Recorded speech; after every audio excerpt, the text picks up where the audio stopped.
So fasting is like one of the new cool things out there you can do in terms of dietary and nutritional approach to improve your health, your body composition, and all that stuff, right? Not exactly. Every time you hear about it, it's being portrayed as the new best thing, the next best thing, the new magical cure for everything related to your health. The truth and the matter is there's some pros and there's some cons to fasting, and it is definitely not for everybody. Okay, so one of the biggest myths that's out there right now about fasting is that it is really good for body composition, and I think that's just completely wrong. Is there going to be some benefits from fasting over your body composition? It might not. It depends on the person. The number one thing that you need to consider is it working and why it's working. And a lot of times with fasting, it's working because you are eating less. You are restricting the amount of calories you're eating, whether you're fasting, doing some intermittent fasting and eating only a certain number of hours per day, or whether you're doing multiple day fast, either like a full day fast once a week or something along those lines. It's important to know that the main reasons why people are losing weight doing such things is because you're basically restricting, again, you're restricting the amount of time that you're eating. So by default, it will limit the amount of calories you will put in your body. So it just makes sense that you would lose weight.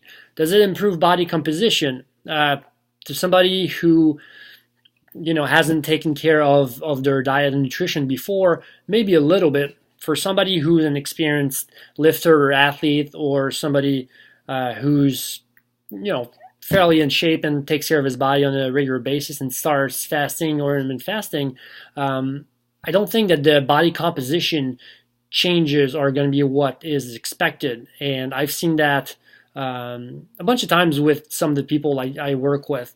For example, somebody who would lift weights and train and prepare as an athlete multiple times a week, like 4, 5, 6 times a week, train, practice, do all the stuff an athlete would do, and then they go on and start intermittent fasting, and the type of results you see just aren't what you would expect. It's out there that it's the greatest thing you could do for body composition. It's just not true, because for one one of the things that's going to happen is that because you're not eating, it's going to stress your body, and depending on how long you're going, it will increase your cortisol production.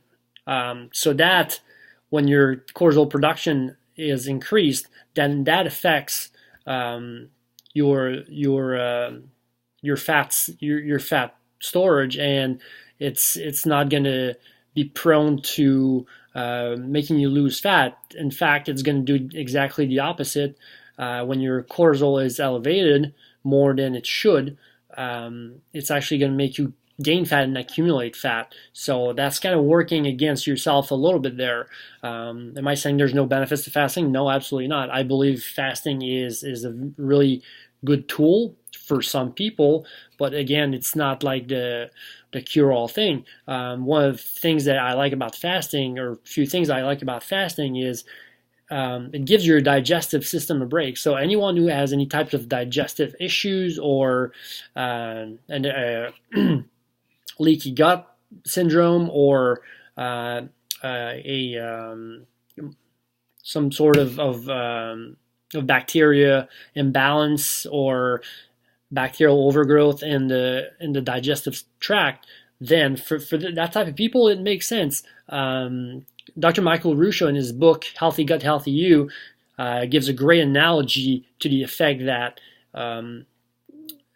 giving your digestive system break by fasting or intermittent fasting is like somebody who has an ankle injury, for example, and goes out to run. And if you never stop running for a while, then the injury never has the chance to heal, and that's a little bit the same way with somebody who has issues with their digestive system. If you never give your digestive system a break, then you just never give it a chance to heal, and that makes plenty of sense. And then there's other great benefits from fasting, like autophagy, which is essentially the recycling of old cells, damaged cells, to turn them into new cells, and that is believed to be good for longevity and overall health. But it's important to again reiterate that when people do it for fat loss and body composition,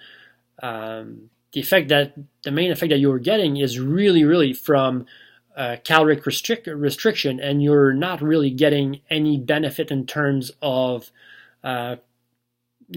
gaining muscle or preserving muscle and losing body fat. And I know a lot of people actually think that fasting does a really great job at preserving muscle, but it's really not always the case. It's something that's a little bit more complicated and could be addressed in a different video.